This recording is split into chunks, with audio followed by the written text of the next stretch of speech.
Gente, eu sou a professora Priscila, professora de inglês de vocês, e eu resolvi gravar esse vídeo hoje e pretendo gravar nas próximas semanas também, para que a gente tenha uma proximidade um pouquinho maior, né, mesmo que ela seja virtual, que vocês se sintam um pouquinho acolhidos e que tenha uma maior explicação do conteúdo, não com qualquer vídeo da internet, mas com a minha explicação, que é a forma que eu acredito que vocês vão entender melhor. Assim, eu já conheço um pouquinho vocês, eu sei que linguagem eu preciso utilizar para que vocês entendam, eu sei onde eu preciso frisar mais, tá? Então, eu sei que esse conteúdo vocês já sabem de cor, certo?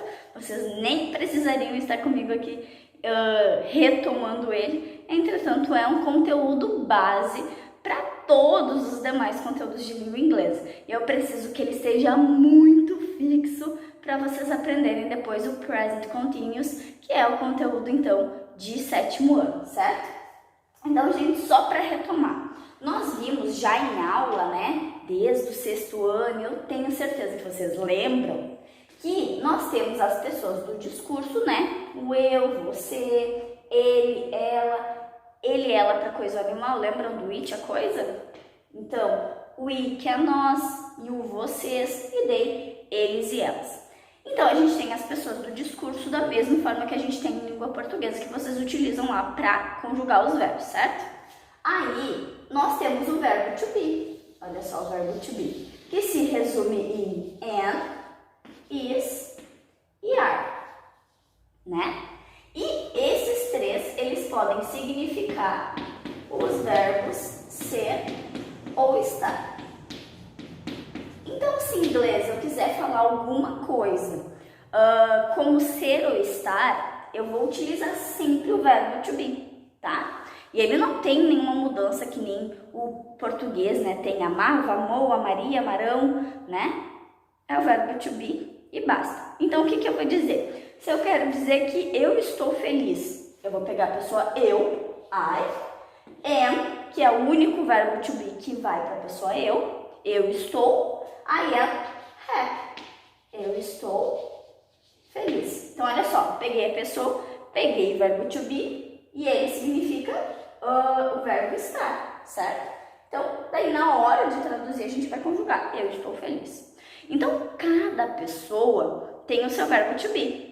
E cada verbo to be pode significar tanto o verbo sou, né? O verbo ser, na verdade, como o verbo estar. Então, pode ser, ele é professor, eu vou dizer he is a teacher, certo? Então, ele é professor. Ou she is, ela está tired, ela está cansada, certo? Então, significa ser ou estar. Visto isso, o que acontece agora com o conteúdo que eu entreguei para vocês? Agora é o conteúdo que a gente está fazendo naquele momento. O present continuous nada mais é do que o presente contínuo, ou seja, que está tendo continuidade naquele momento. Aí eu entreguei um diálogo para vocês, vou só passar aqui que vocês estão com o meu computador atrás da câmera. E no diálogo que eu passei para vocês diz o seguinte: Are you studying for the test tomorrow, Rick? Você tem estudado para o teste de amanhã, Rick? E daí olha ali. Botou ali, tem o verbo to be, Sora, já identifiquei que tem o verbo to be. Verdade, tem o verbo to be lá na frente. E o que a Carol está dizendo? Você tem estudado, você está estudando para o teste, para a prova de amanhã, Rick? E o Rick diz, No, I am reading my email. Não, eu estou lendo o meu e-mail. Aí a Carol diz, What about you, Ted? E você, Ted? E o Ted diz, I am playing game with Bob. Eu estou jogando, né, um jogo com o Bob. E o Rick diz, What about you, Carol? Are you studying? E você, Carol, você está estudando?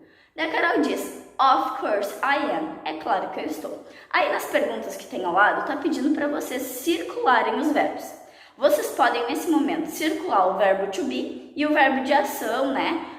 O que é o verbo de ação, Sora? Todos aqueles verbos que a gente está fazendo uma ação. Por exemplo, o stud, cook, né? Não tem o cook, mas tem read, né? Estudar, ler, caminhar, correr, dormir, todos esses são verbos de ação, certo?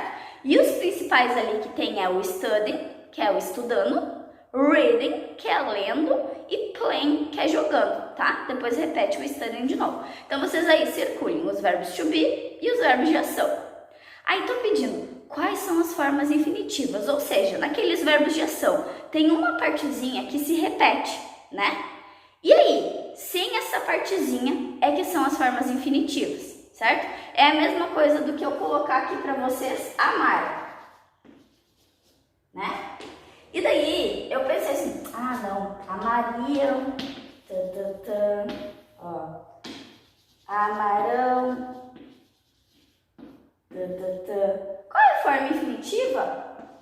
Terminados em ar e erir. Isso vocês já sabem em português, né? Então aqui é amar. Nesse caso, o study, por exemplo, que tem um ing, qual é a forma infinitiva? Se todos têm acrescidos ali um ing, qual é a forma infinitiva? É aquela sem o ing. Então eu quero que vocês respondam aí na 2 quais são as formas infinitivas do verbo.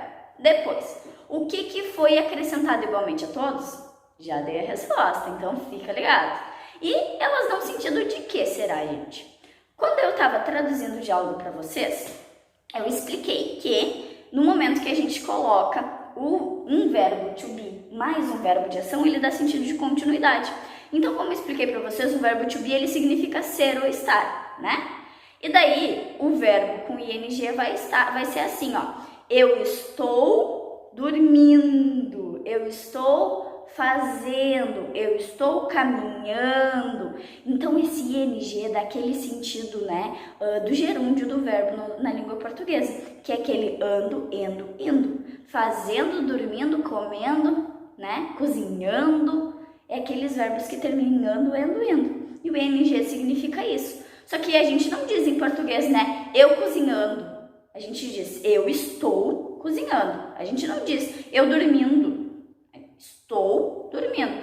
Por isso que a gente precisa do verbo to be, né? Porque o verbo to be, como a gente viu antes, ele significa ser ou estar. E nesse caso, eu preciso ali do estar, né? Para dizer eu estou e o verbo de ação com ing. I am loving. Eu estou amando, né? Que foi o exemplo que eu coloquei depois com aquelas flechinhas ali para vocês.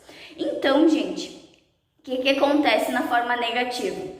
Mesma coisa do verbo to be. Eu tenho que colocar o not depois do verbo to be. Então vai ficar, olha só, eu estou amando. I am loving. Eu estou amando. Agora eu quero falar que eu não estou amando. Eu vou dizer I am not loving. Eu não estou amando, tá? E se eu quiser fazer uma pergunta, o que a gente faz com o verbo to be? Não estou escutando? Bota o verbo to be pra frente. E daí vai ficar am I loving? Eu estou amando, né? E é isso, basicamente, é assim a estrutura do presente contínuo, certo? Aí, deixa eu passar aqui.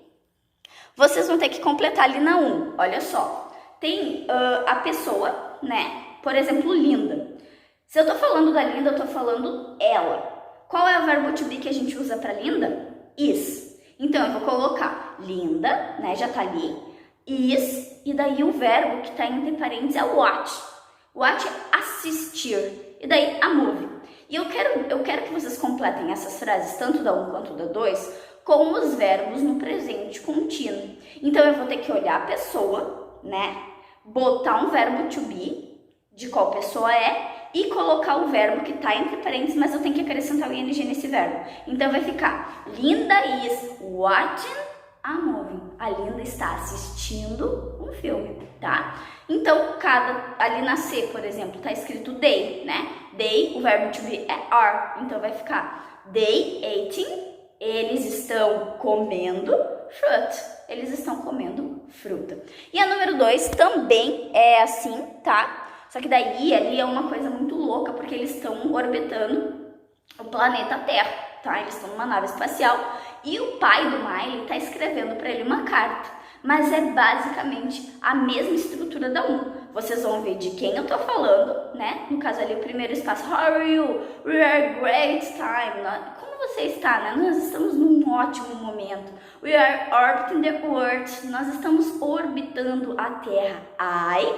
Daí o pai dele utiliza, ele diz eu. Qual é o verbo to be? I am writing. Eu estou escrevendo this e-mail. E daí ele continua, né? Dizendo que o Léo está limpando, né? As engrenagens da mecânica, tá dizendo que a Lúcia está falando no rádio, e aí vocês vão utilizar o verbo to be correto com o verbo de ação com ing, tá, gente? Então, qualquer dúvida vocês podem me escrever ali na própria folha, enfim, que eu vou tentar ajudar vocês na próxima aula a tirar as dúvidas, certo?